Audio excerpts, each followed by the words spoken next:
অবস্থা দেখুন। বুকে মমতার ছবি নিয়ে বাড়ি বাড়ি গিয়ে ক্ষমা চাইছেন এই তৃণমূল কাউন্সিলরকে বলতে শোনা গেল, বিভিন্ন প্রকল্পের সুযোগ সুবিধা আমরা পাইয়ে দিই, অথচ আমাদের কেন ভোট দিলেন না?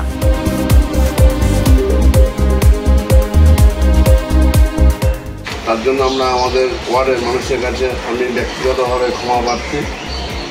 আমি মনে করি যে আমার ওয়ার্ডের মানুষ যে ভুলটা করেছে আগামী দিনে সে ভুলটা যেন শুধরে নেয়। আমরা মানুষের পাশে ছিলাম এবং আছি এবং থাকবো। পুরনো মালদা পুরসভার 7 নম্বর ওয়ার্ডে দেখা গেল এমনই ছবি। দেখা গেল কাউন্সিলর শত্রুঘ্ন সিংহ বর্মা তার অনুগামীদের সঙ্গে নিয়ে হেঁটে হেঁটে ঘুরে বাড়ি বাড়ি গিয়ে ক্ষমা চাইছেন। ধর্মতলায় 21শে জুলাইয়ের সমাবেশ থেকে দলের শুদ্ধকরণ যাত্রার নির্দেশ দিয়েছিলেন তৃণমূল সুপ্রিমো মমতা বন্দ্যোপাধ্যায়। সেই নির্দেশ মেনেই এমন সিদ্ধান্ত বলে জানালেন তৃণমূল কাউন্সিলর। আমরা মূলত কাজের নিরিখে, এখানে উন্নয়নের নিরিখে ভোটটা হয়নি। আপনারা সকলে জানেন যে একটা মেরুকরণের রাজনীতির ভিত্তিতে ভোটটা হয়েছে। আমরা সেই ভোটে আমরা পরাজয় স্বীকার করেছি। আমরা সেটাকে শুদ্ধিকরণ করার চেষ্টা করছি। আমাদের উন্নয়ন ছিল, আছে, থাকবে। আমাদের দল, আমাদের নেত্রী উন্নয়নের কথা বলে। মূলত উদ্দেশ্য হচ্ছে আমাদের গত 21শে জুলাই বছর না, এই বছরও শহীদ স্মরণের যে দিবস পালন করা হয়, সেদিন আমাদের সর্বোচ্চ নেত্রী বাংলার মুখ্যমন্ত্রী মানবিক মুখ মমতা বন্দ্যোপাধ্যায়ের নির্দেশে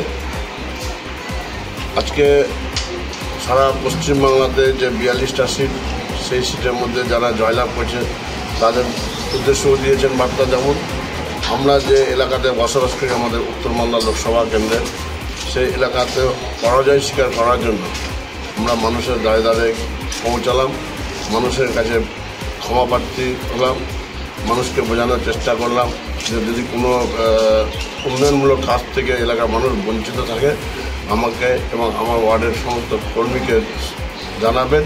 আমরা সচেষ্টভাবে আমরা চেষ্টা করব। এ নিয়ে তৃণমূলকে কটাক্ষ করতে ছাড়ছে না বিজেপি। তাদের মন্তব্য, খালি হাতে শুদ্ধকরণ করলে হবে না, কাটমানি ও তোলা আদায়ের টাকা ফেরত দিতে হবে, তবেই শুদ্ধকরণ হবে। এগুলো আইওয়াস। এই যে ক্লাবকে অনুদান বাড়িয়ে দিলাম, এটা প্রচার, প্রোপাগান্ডা।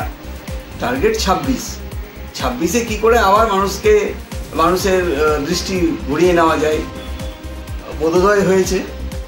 খুব ভালো, তারা বাড়ি বাড়ি যান, শুদ্ধিকরণ করুন এবং কাটমানি হিসেবে যে সমস্ত টাকা নিয়েছেন মানুষের কাছ থেকে সেগুলোও ফেরত দিন, তবেই শুদ্ধিকরণ হবে। এছাড়া শুধু খালি মুখে গিয়ে, খালি হাতে গিয়ে কোনো শুদ্ধিকরণ হবে না। শুদ্ধিকরণ তখনই হবে সমস্ত মানুষের কাছ থেকে বাড়ি দেওয়ার নাম করে, তারপরে চাকরি দেওয়ার নাম করে যে সমস্ত কাটমানিগুলো আপনার নেতাকর্মীরা নিয়েছেন তার ভাগ হয়তো আপনার কাছেও পৌঁছেছে, তো সেই টাকাগুলো ফেরত দেওয়ার ব্যবস্থা করুন, তবেই শুদ্ধিকরণ হবে, নচেত কিছু লাভ নেই। মমতা বন্দ্যোপাধ্যায়ের নির্দেশ মেনে তৃণমূল নেতাদের এই শুদ্ধকরণ আগামী দিনে কতটা সুফল এনে দেবে এখন সেটাই দেখার বিষয়। Bureau report, Asianet news Bangla.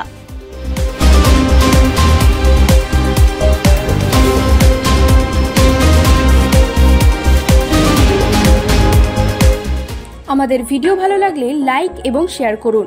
Comment সেকশনে গিয়ে জানান আপনাদের মতামত।